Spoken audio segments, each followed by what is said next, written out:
The second week of 2016 just kicked off after experiencing one of the worst weeks for equity traders last week, and it was in fact the worst week ever for the US equities to a start of a year.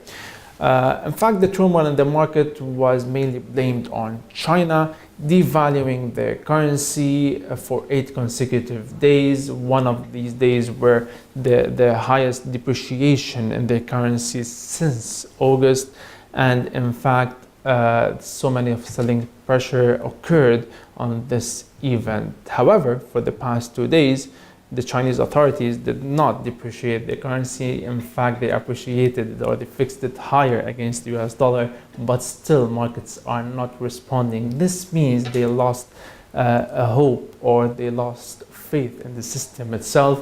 Even when we look at authorities, when they introduced the circuit breaker, they only worked on it for 2 days and then they just removed it, and this even caused more turmoil in the market.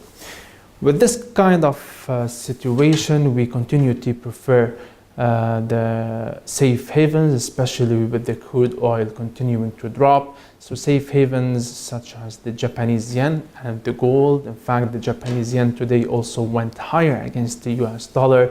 It was testing lowest levels since August 24th, 2015.